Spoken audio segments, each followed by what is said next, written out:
J'espère que vous allez bien, j'espère que vous vous portez bien. Le torchon continue de brûler entre la France et l'Algérie. Je dis bien que le torchon continue de brûler entre Alger et Paris, entre l'Algérie et la France. Et cette fois-ci, je pense que nous sommes plus que jamais. Peut-être que je le dis à chaque fois que je fais une émission sur les relations franco-algériennes. Mais vraiment, cette fois-ci, il faut prendre le danger très au sérieux. Si ça continue comme ça, la rupture, elle est inévitable d'ici la fin de l'année. S'il n'y a rien qui n'est entrepris pour essayer de réhabiliter le dialogue et relancer les pourparlers pour une réconciliation, une normalisation des relations, je pense que l'Algérie et la France, le divorce entre eux, le divorce, il est inévitable. Il pourrait vraiment survenir d'ici la fin de l'année parce que les tensions sont extrêmement exacerbées.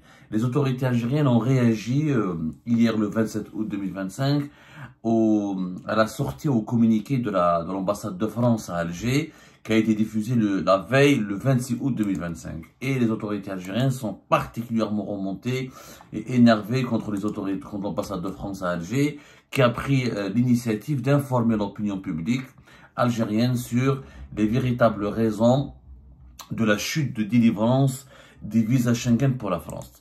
Je rappelle que le 26 août dernier, l'ambassade de France a fait un communiqué dans lequel elle dit voilà, on est vraiment désolé pour ce qui se passe. Grosso modo, je résume grosso modo, hein, on est vraiment désolé pour ce qui se passe. Nous reconnaissons qu'il y a eu une baisse importante de la délivrance des visa Schengen pour la France, mais ce n'est pas notre faute. Il n'y a pas de politique anti-visa, anti-population algérienne. Nous n'avons pas décidé de sanctionner la population algérienne. Ce sont les autorités algériennes qui ont refusé d'accréditer un nombre précis ou important, en tout cas, de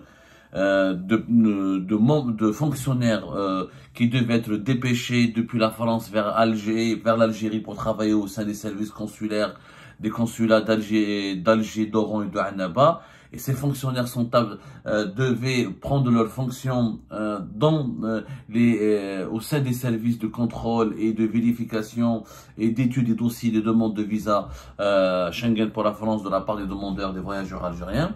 Et en septembre prochain, il y aura un départ apparemment, un nombre important aussi de fonctionnaires de l'ambassade de France qui devront partir parce que c'est une rotation, ils devront quitter leur poste en Algérie pour aller rejoindre d'autres pays ou pour revenir en France. Et leurs remplaçants n'ont pas été aussi accrédités, c'est-à-dire n'ont pas été autorisés par la ministère algérien des Affaires étrangères pour venir travailler en Algérie. Il faut savoir que quand un diplomate étranger doit venir travailler en Algérie, doit rejoindre un poste consulaire ou diplomatique en Algérie, a besoin d'être accrédité par les autorités algériennes. Il va de même pour le diplomate algérien, quand il doit, pour qu'il puisse aller travailler en France, rejoindre un poste consulaire ou un poste diplomatique en France, il doit être accrédité par les autorités françaises. C'est une procédure, pardonnez-moi, c'est un processus, mais plus exactement, c'est une procédure qui permet aux autorités du pays hôte de donner leur accord de principe et un certain nombre d'autorisations pour permettre aux diplomates étrangers de venir dans ce pays-là et de travailler et d'avoir les privilèges et les droits nécessaires pour pouvoir exercer ses fonctions dans ce pays-là. Donc les autorités françaises se lavent les mains et accusent les autorités algériennes. Vous savez que la question des visas est extrêmement sensible entre les deux pays. Plus de 250 000 visas sont accordés annuellement par la France à l'Algérie. L'Algérie, pour les Algériennes et les Algériens, la France, c'est une porte importante vers le monde, sur l'extérieur. Le visa Schengen pour la France, c'est une soupape, c'est le seul moyen pratiquement dont disposent les Algériens et les Algériens pour voyager beaucoup à l'étranger. Les autres pays, les autres grandes puissances occidentales accordent très peu de visas au compte-gouttes. Il n'y a que la France qui permet réellement à un nombre important d'Algériens et d'Algériens de pouvoir voyager régulièrement et annuellement et donc d'aller séjourner à l'étranger, de retrouver des proches. La France, vous savez qu'elle abrite la plus importante communauté algérienne à l'étranger. Il y a des liens humains, il y a des liens intimes, il y a des liens culturels, sans parler des liens économiques et des liens politiques, mais d'abord les liens intimes, les liens démographiques, les liens entre les populations.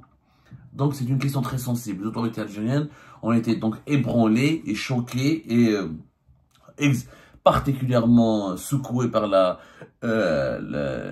sortie de l'ambassade. Ils ne s'attendaient pas à ce que l'ambassade de France prenne l'initiative d'elle-même d'informer et de prendre l'opinion publique algérienne à témoin et de dire voilà, ce n'est pas notre faute, c'est à cause de vos dirigeants.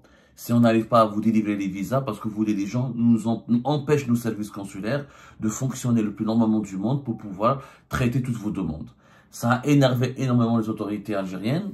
Et le lendemain, donc hier le 27 août 2025, le chargé d'affaires de l'ambassade de France à Alger a été convoqué. Il faut savoir qu'il n'y a pas d'ambassadeur de France à Alger depuis la mi-avril 2025, qu'a inédit, comme il n'y a pas d'ambassadeur d'Algérie à Paris depuis le 30 juillet 2024. Et ça, cette situation assez banalisée, mais elle n'a rien de banal. Elle est extrêmement grave. C'est la première fois dans les relations bilatérales qu'il y a déjà pratiquement, il n'y a plus d'ambassadeur. La France n'a pas d'ambassadeur à Alger. L'Algérie n'a pas d'ambassadeur à Paris. Donc nous sommes déjà dans une relation diplomatique significativement réduite. Elle est donc plus que jamais proche de la rupture. Et chaque jour, il y a un pas supplémentaire en faveur de la rupture. On s'approche de plus en plus de la rupture. Donc, les chargés d'affaires, dès qu'il y a un problème, le chargé d'affaires de l'ambassade d'Algérie en France, on lui tape dessus. Et en Algérie, dès qu'il y a un problème avec la France, on tape sur le chargé d'affaires de l'ambassade de France à Alger. Il a été convoqué par les affaires étrangères, par le ministère algérien des Affaires étrangères et pour la diplomatie algérienne, le communiqué de l'ambassade de France est un grave manquement aux usages diplomatiques les plus solidement établis.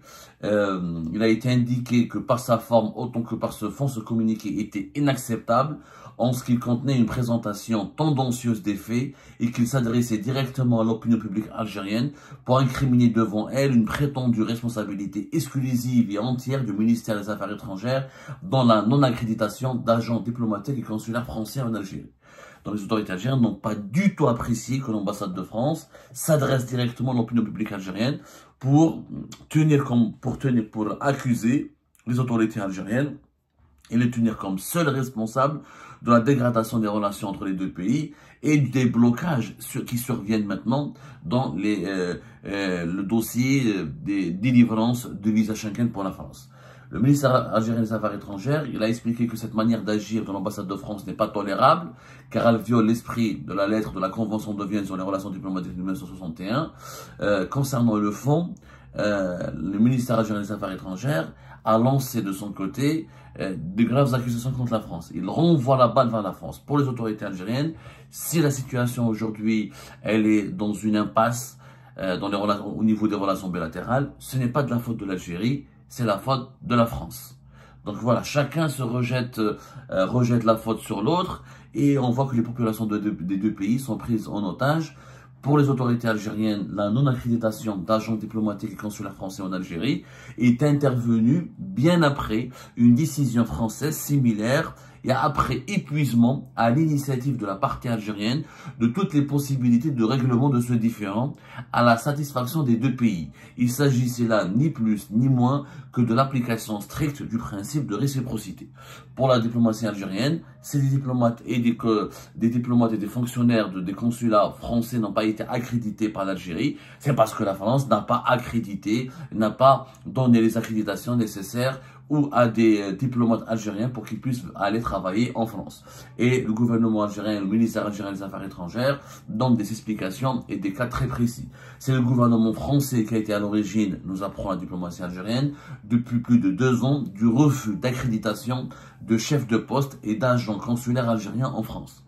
En conséquence de cette situation, 3 consuls généraux et 6 consuls algériens n'ont pas reçu leur accréditation sollicitée depuis plus de 6 mois. 3 consuls généraux et 6 consuls algériens n'ont pas reçu leur accréditation sollicitée depuis plus de 6 mois. De même, 46 agents diplomatiques et consulaires algériens n'ont pu rejoindre leur lieu d'affectation en France du fait du silence observé par la partie française quant à leur demande d'accréditation. Voilà, donc les autorités algériennes ont donné des informations très précises. Il y a 3 consuls généraux et 6 consuls algériens plus 46 agents diplomatiques et consulaires qui n'ont pas pu être accrédités, qui n'ont pas été autorisés officiellement, qui n'ont pas reçu les autorisations nécessaires pour qu'ils puissent travailler en France. Ça fait du beau monde. Il faut savoir que les rapports entre les diplomatiques entre l'Algérie et la France sont déséquilibrés. C'est la France, elle a 3 consulats en Algérie, l'Algérie, elle a 20 consulats en France. Donc, ça fait beaucoup de monde. Le nombre de diplomates algériens en France, il est très important. L'Algérie justifie ce déploiement consulaire et diplomatique important par l'importance démographique de sa communauté. Il faut savoir que nous avons plus de 2 millions d'individus qui traitent directement et qui dépendent directement de nos consulats, des consulats d'Algérie en France. Pour les papiers, pour l'administration, pour les actes de naissance, les actes de décès, pour différents besoins administratifs. Il faut savoir que si nous avons presque 800 000 Algériens qui sont toujours des résidents en France, il y a aussi les Algériens binationaux, il y a les Franco-Algériens qui ont la double nationalité, etc. Ça fait minimum plus de 2 millions de personnes. Ce sont les chiffres que nous avons pu procurer. Plus de 2 millions de personnes dépendent des consulats d'Algérie. Ça fait énormément de monde. Est-ce que cela justifie d'avoir 20 consulats? Je ne sais pas, moi je ne maîtrise pas vraiment. C'est un dossier sur lequel nous allons enquêter et que nous allons traiter. Parce que du côté français, certaines sources françaises accusent les autorités algériennes d'utiliser le consulat pour des moyens de pression, pour faire de l'ingérence sur le sol français, pour envoyer des espions, pour envoyer des agents des services de sécurité afin de traquer les opposants algériens, de menacer certains binationaux qui ne veulent pas, qui sont très critiques ou qui exercent des activités politiques très critiques contre le régime algérien. Les consulats d'Algérie en France causent problème. D'ailleurs, ils font l'objet d'une surveillance très particulière de la part de la Direction générale de la sécurité intérieure et des services secrets français. Parce que ces dernières années, il a été constaté une activité d'infiltration, d'espionnage, de menaces et des activités subversives contre la communauté algérienne ou contre certains binationaux qui luttent ou qui dénoncent les agissements du pouvoir algérien ou qui font de l'opposition, qui sont opposés au pouvoir algérien. Donc, il y a un gros problème. C'est que ces rapports ne sont pas équilibrés. Est-ce qu'on a réellement besoin de 20 consulats? Je ne peux pas dire que oui ou non. C'est vrai que nous avons une grande communauté, nous avons des consulats dans beaucoup de villes à travers la France, ce qui fait que l'Algérie doit chaque année, ou chaque 3 ans, ou chaque 4 ans même, renouveler son personnel diplomatique, et ça fait des dizaines de nouveaux agents diplomatiques ou de consuls généraux qu'il faut accréditer. Et c'est beaucoup de travail pour la France. Maintenant, la France ne peut pas aujourd'hui changer de posture. C'est elle qui a autorisé l'Algérie à avoir 20 consulats. L'Algérie n'a pas mis le couteau sur la gorge des autorités françaises pour les contraindre à avoir 20 consulats. Dès le départ, la France a accepté, en tout cas ces dernières années, il y a eu 2 nouveaux consulats qui ont été ouverts depuis 2021-2022. On était avant 18. La France avait accepté au départ que l'Algérie déploie un réseau consulaire important. Maintenant, visiblement, les autorités françaises, vu que depuis la crise de 2024, ils veulent remettre en cause le bien fondé de ce réseau consulaire. Donc c'est un futur problème qui va alimenter encore de nouvelles tensions entre l'Algérie et la France. La France pourrait visiblement remettre en cause le bien fondé de l'existence. La France a le droit de dire, moi j'ai pas envie que vous ayez 18 consulats ou 20 consulats sur mon territoire. Elle a le droit. Elle a complètement le droit. Comme l'Algérie, demain elle aura le droit, mais moi j'ai pas envie d'avoir un consulat de France à Alger-Oran. Sauf que la France, elle n'a que 3 consulats. L'Algérie, elle a 20 consulats. C'est quand même... bon, la communauté française en Algérie, elle est estimée à 30 000. Alors que nous avons presque 5 millions, si on comptabilise toutes les personnes qui sont en relation directe et indirecte avec l'Algérie sur le sol français. Donc les rapports sont complètement inégaux et déséquilibrés. Mais les autorités algériennes disent que ce ne sont pas elles qui ont commencé à appliquer, à déclencher les hostilités. Les autorités algériennes affirment qu'elles n'ont pas déclenché les autorités, qu'elles ont appliqué le principe de réciprocité. Vous n'accréditez pas nos consuls généraux et nos agents diplomatiques et consulaires, on ne va pas accréditer, nous aussi, vos agents diplomatiques et consulaires. Voilà ce que disent les autorités algériennes. Il a été fortement... voilà, cette situation crée, parce que voilà, la diplomatie algérienne, je poursuis son communiqué, elle explique que cette situation crée de manière délibérée et calculée par les autorités françaises, lèse gravement les ressortissants algériens établis en France, dans double mesure où elle impacte les prestations consulaires à leur bénéfice et affecte la qualité de la protection consulaire qui leur est due. Les autorités algériennes prétendent que le fait que ces agents consulaires et diplomatiques n'ont pas été accrédités par les autorités françaises, ça a impacté la communauté algérienne. Ça, je n'en suis pas sûr, parce que franchement, la communauté algérienne, elle est tellement nombreuse, et encore une fois, nous avons 20 consulats, c'est-à-dire j'ai pas remarqué, en tout cas à mon niveau, un problème particulier au niveau des prestations consulaires. Nous allons enquêter là-dessus. Je pense que c'est un sujet qui mériterait une enquête. A-t-on réellement besoin de 20 consulats en France? Et est-ce que ces 20 consulats sont rentabilisés, sont utilisés comme il se doit? Et est-ce qu'ils sont vraiment au service de la communauté algérienne en France? On va approfondir ce sujet. Pour le moment, on ne peut pas prendre position. En tout cas, c'est un sujet compliqué. Les autorités françaises pourraient encore à l'avenir ouvrir ce dossier et dire on veut que l'Algérie réduise ses consulats. Et là, on verra comment l'Algérie va réagir. En tout cas, en conclusion, les autorités algériennes ont expliqué, ils ont utilisé un langage extrêmement virulent. Ils parlent de chantage au visa qui continue de la part du gouvernement français. La première phase de ce chantage s'est achevée avec la dénonciation par l'Algérie de l'accord algéro-français de 2013 sur l'exemption réciproque de visa aux détenteurs de passeports diplomatiques et de services.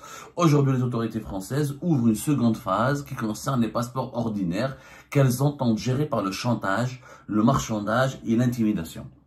C'est des mots extrêmement violents. Chantage, marchandage et intimidation.